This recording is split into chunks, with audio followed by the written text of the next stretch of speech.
to Best Lives, the podcast that brings you the latest in pediatric research from BC Children's Hospital Research Institute. We highlight BCCHR investigators, clinicians, and trainees whose work is helping kids live their healthiest, happiest lives. Podcast guests share how their discoveries are changing the world of pediatrics and impacting families in British Columbia, the Yukon, and beyond. Whether you're a parent, healthcare professional, or just someone interested in the science behind kids' health, this podcast is for you. Tune in to stay informed and be inspired.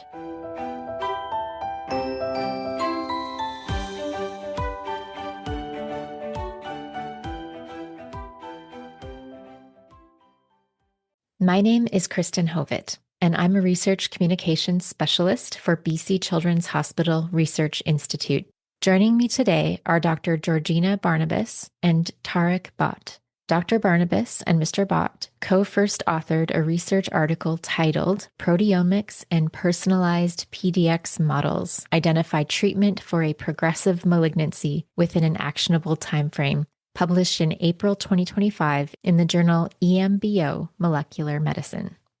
Hi, I'm Georgina Barnabas. I was a postdoctoral researcher in BC Children's Hospital Research Institute in Dr. Lang's group. My main focus was to identify actionable targets in hard-to-treat or rare pediatric malignancies using proteomic approaches. Currently, I'm a molecular pathology scientist at Vancouver General Hospital, where I'm involved in developing and validating new diagnostic assays to improve cancer detection. Hi, my name is Tariq Bhatt, and I'm a final year PhD candidate in LIM lab at BC Children's Hospital. Currently, I'm wrapping my thesis. My research focus is on evaluating targeted drug therapies in pediatric solid tumors using the CAM model, which we are discussing today. So CAM basically is chorioallantoic membrane. It's also known as chick-egg model as a xenograft system. So this is my area of research currently at BC Children's Hospital. Thank you. Thank you. And this is a really interesting study that we're talking about today, and that it's focused on one patient. And your team decided to report the findings early to encourage similar approaches when a pediatric cancer is recurrent or hard to treat. Can you tell us a bit about the patient's cancer? So this is a rare, slow-growing malignancy that primarily affects adolescents. So it has an approximately more than 80% of 5-year survival rate, but it also carries a significant risk for recurrence and metastasis. So this makes this cancer particularly challenging for treat or to manage. And also, I would like to mention that it's a rare tumor, so there is limited literature and clinical guidance that is available. So this further complicates the decision-making process in relapsed cases. Yeah, as Georgina already kind of highlighted the thing that it has a 5-year survival rate, which has more than 80% survival. But the thing is that we still have like 20% population, which is awaiting for potential therapeutics for these type of cancers. And the very, kindness of the resistance or the refractoriness of this tumor, as mentioned already by Georgina, that because this tumor has a slow potential of metastasis, so that also kind of, leads it to non-therapeutic avenue where we kind of don't have therapies to treat these type of cancers. And also would like to highlight that this tumor, as this is an adolescent tumor, it had 3 relapses, even after being treated with the conventional therapy and also used the tyrosine kinase inhibitor, but it didn't respond. So these kind of tumors sometimes, even though we have 80% of survival rates, but the rest population, 20%, we still don't have effective therapies available. So I understand that your patient's cancer is rare, but their experience, as you were mentioning, is still representative of many children who experience cancer. So even with all the advances that have taken place in pediatric oncology, what are the main challenges in treating recurrent or advanced childhood cancers? I think there's a bunch of reasons for that. So one of the foremost bunch of things are that we don't have availability of targeted drug therapies as we have for adult tumors. So the reason being that these tumors, they're biologically complex, and the heterogeneity between the childhood cancers is different than adult tumors. And apart from, as we mentioned, the metastasis things, and then the resistance comes in place. we don't have a sufficient sample size from the pediatric cancers. And there are a lot of reasons for that. Sometimes we don't have family consensus on those things. And then the identification of a valid target or molecular target is also kind of hindrance or a challenge in targeting these type of cancers. Then apart from these things, we also have like within the countries or within the world that we don't have data sharing openly. There are systems now in the place which are coming now.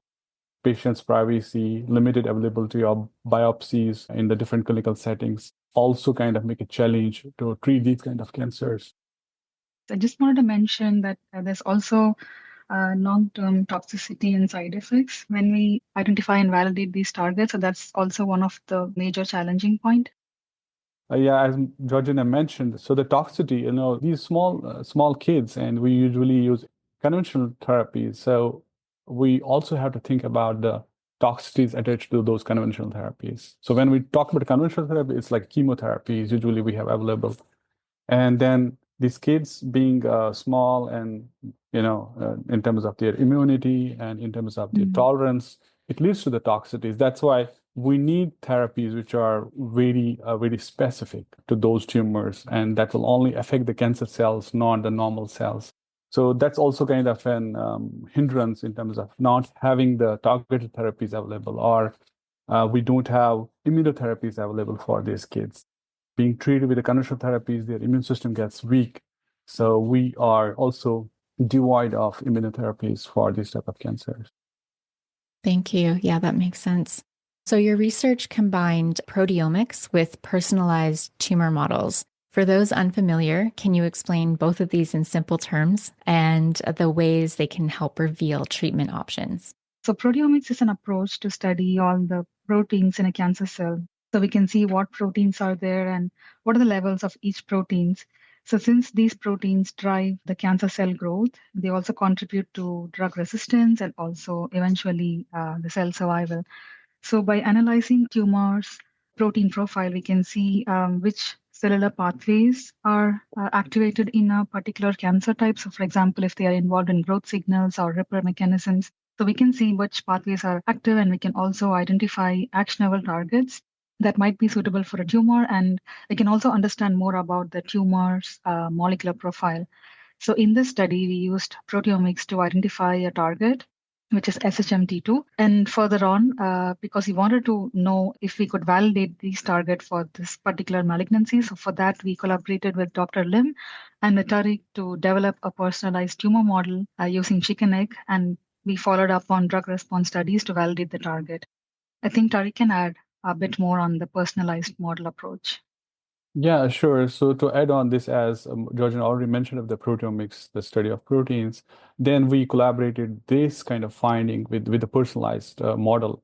So which is very crucial for any type of research, particularly when we are doing the childhood cancer research. So we need a model where we can use it very effectively. So in this case, what we have here in BC Children's in Lim Lab, we have a chicken egg model. So as I mentioned previously, it's a chicken egg model. It's also called chorioallantoic model. Basically, these are fertilized chicken eggs. They have the membrane, which we use for implanting those tumors. CAM model is basically it's a robust model, very cost effective, easy to handle, simplified in vivo model for developing or for growing these childhood tumors in those. I'll go further on this, what exactly we do. So this model actually is an alternate to the mouse model, which conventionally people use in laboratories. Being an alternative model or being a complement model to the mouse, this kind of bridges the gap between the in vitro studies, the studies which we do initially, on some biochemical reactions, or then we go to the complex model systems. So this comes in between. So we don't have to have a big facilities to use this model. It can be done in a simplified way. So the important thing in this model is that it takes just 1 week or 2 weeks to complete the study in this model. So which is in comparison to the mouse, which takes like 3 months, 4 months to get the tumor developed and then evaluate the targeted therapy or any kind of therapy on those tumors. So this gives us a platform in a simplified and in the short term to evaluate these type of tumors, which are crucial for clinicians or for the families or the patients to get to know or to have some treatment available, which is kind of resistant for conventional therapy. So what we do here is that we basically replicate the tumor on the chicken egg membrane. This is kind of a method which allows growing a small piece of patient's tumor on the chicken egg. And then this kind of serves an avatar or a host for the tumor, the patient tumor. And then once we identify, some targets in those tumors, as Georgina mentioned, in this approach, we use proteomics. Okay, we got SHMT2. And then because now we have this patient's small tumor on this avatar, which is chicken egg, we use a personalized treatment therapy and check these therapies on those avatars, which is like a personalized for that particular patient, which was not responding. So just to highlight here that this Chicken Egg is also kind of a brave initiative at BC Children's, which helps us to connect between the clinicians as well as to connect our research labs within the Brave. Interesting. Thank you. And can you explain what BRAVE is for those who may not know? Yeah, so Brave, basically, it's an initiative at BC Children's. It's better response through avatars and evidences. So when we say better response, so we want those patients who doesn't have therapies available or the therapies which are not working, we need some therapy for them. So we are using these kind of avatars. So avatars here is like CAM. This is an avatar for that particular tumor. And then we produce those avatars and have some evidences on that. So basically better responses through avatars and evidences. And as you mentioned, you identified a target within 2 weeks of the patient's biopsy, which is incredibly fast, as you mentioned, compared to the 3 months of other models. And you also talked a little bit about why that speed is so critical. So is there anything you wanted to add about why speed is critical in these types of situations? One thing is if the disease is aggressive, so in relapsed or advanced pediatric cancers, the tumors can grow and spread rapidly. So there is often a very small window of time to intervene. And also, these patients have often exhausted conventional treatment. So finding an alternative fast option could mean the difference between stabilizing the disease or losing the opportunity to treat becomes lesser. I think these are the critical reasons why the speed is important, and maybe Tari can add more points to it. Perfectly highlighted by Georgina. So apart from that, like we need a model, as we discussed in the previous section, that we need something which is fast. So here the CAB is a fast model. So it takes just week or 2 weeks to complete the study. So when we identify the target, we need some model where we can evaluate these faster because we need to inform those things to the clinicians for devising or introducing some drug to the patient. So that's why this time becomes very critical for us. In your study, you used a common antidepressant medication called sertraline to target the increase in an enzyme, as you mentioned, called SHMT2. Can you walk listeners through this process of repurposing sertraline as a treatment option for your patient? We initially found SHMT2 as a target from proteomic studies, and then we validated the drug response in the chicken egg model.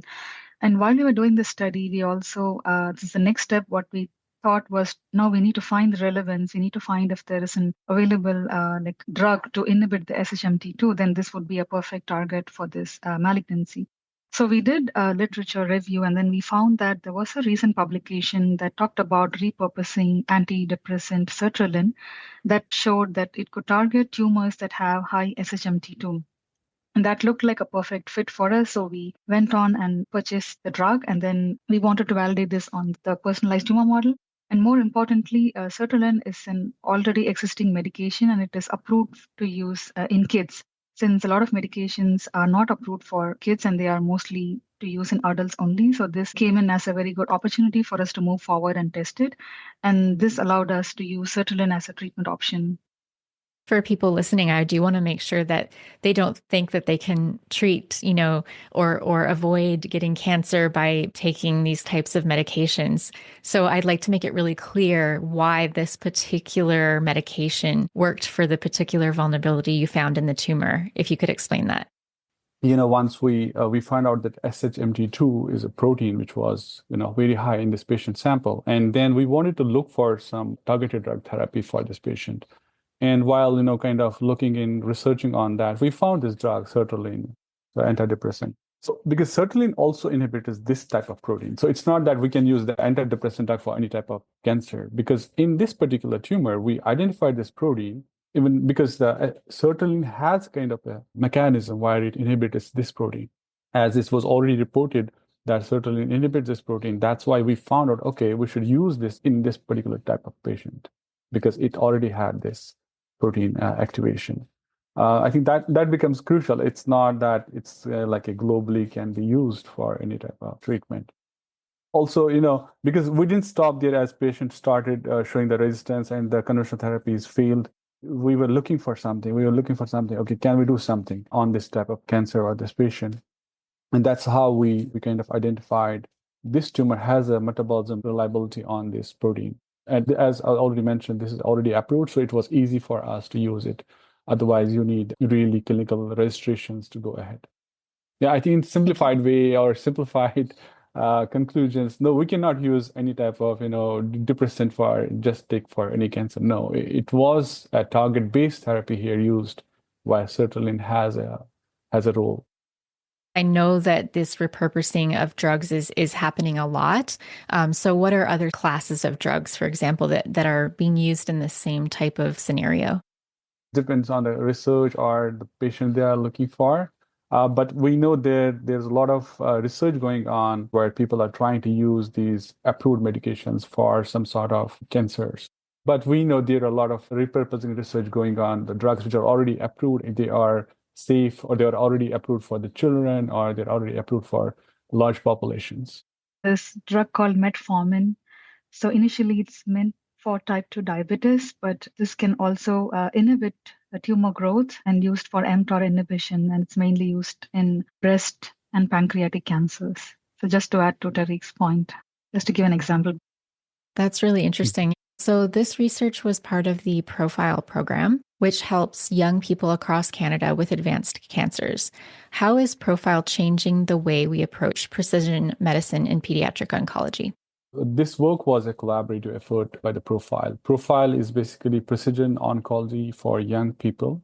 It's a key initiative of ACCESS, ACCESS, Advancing Childhood Cancer Experience, Science and Survivorship. So this is the first time in Canada that more than 30 pediatric cancer research institutes as well as funding agencies with more than 100 investigators are joining forces together under the Profile. This is kind of a pan-Canadian project to give children or adolescents and young adults who are out for the conventional treatments another option or a chance to beat their cancers. So it gives an opportunity for children across Canada, no matter where they live. For families navigating a rare or aggressive cancer diagnosis or recurrent cancer, hearing about this kind of research can bring a lot of hope. What message would you want them to take away from this patient's story and your team's work? For families facing this rare or aggressive cancer, I can understand that the road can be very isolating and overwhelming, but I just wanted to emphasize that there is a path to move forward, even when the cancer is rare or it comes back. So there are dedicated teams like Profile, Access, they are across Canada, they are working to uncover new options, new targets, so to give hope to all these families. And with every study, we also gain a lot of experience as we also push forward our research projects. We also are getting closer to the day where we can say, oh, any family can approach cancer without having any questions in their mind. With these programs, it also allows us to deeply profile a child's tumor beyond the standard test that's available. And we can also discover the vulnerabilities that each tumor has. And we can use these models to find actionable targets. Definitely, yeah, it brings hope not only for the families or the communities, but also for the research fraternity in a large. Because when we have all these agencies or organizations within one umbrella, it becomes easy for all the researchers to work on some particular case and then identify the vulnerabilities and just see what was easy, what is difficult in that going ahead as a treatment. And then because now it's a kind of a national platform throughout the Canada to the clinicians and the researchers to know what kind of tumor it was and what was the way they handle it. And when those kind of treatments are available or there is some kind of a hope, that makes kind of the families at least, a little relaxed. Okay, so there is something going on, which is hopeful for all of us, not only just the families. For sure, Yeah. definitely. Yeah. And what excites you most about where your research is headed next? I think the most exciting part about the research when we think about is that when it has a direct impact on society. So the kind of work which we are doing when we work in BC Children's Hospital in research labs, we know we are not just doing some research which takes a lot of time to get implemented in the clinical settings or for the patients. We know what we are working every day. It has a direct impact for the patients, for the families, for the communities around. So it's like itself gives us kind of a, okay, push, oh no, you're doing a work which is required. And these results are very helpful. I mean, when we do all this research, we know this is going to translate into clinical practice or actions. So that feels good. Yeah, I'm good. I'm good. I think you pretty much covered what I wanted to say, that you're able to identify real-time targets. We can uncover vulnerabilities, and we can also learn along the way. So that's more important. Thank you so much. I have one more question. So we're asking this because the podcast is Best Lives.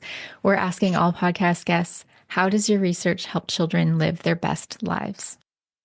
So every child with cancer deserves the best possible care, no matter who they are, where they live. And that's how all these bodies are there, the organization bodies. The mission behind like Access we have right now in Canada is that being a national program, we have all the experts there. We have children hospitals in that. We have charities. We have families working together to improve the lives of young cancer patients. I think that's something, which motivates every researcher, every clinician. Okay, we are not alone. Families are not alone. We are all together. We are working on some mission. One of the key part of the Access is like as a profile is an initiative. So we identify those cancer or actionable targets, and then those can be used for effective treatment for each child. No, I just wanted to emphasize what you said. Like for families, we wanted them to know that the team is fighting beside them. We have many programs in the lab or in the clinic or across the country to turn our research into real and personalized hope. So we are working, helping kids get back to being kids and not just surviving cancer, but thriving beyond it. Yeah, That's true. amazing. Thank you so much. Yeah. I think I will add the last point. I think a strong belief within the community and in the collaboration is important. Tackling childhood cancers, it takes all of us. It's not just one. We all are there together. Thank you for listening to Best Lives. If you enjoyed this episode, please subscribe, rate, and share the podcast. Stay tuned for more inspiring stories from BC Children's Hospital Research Institute.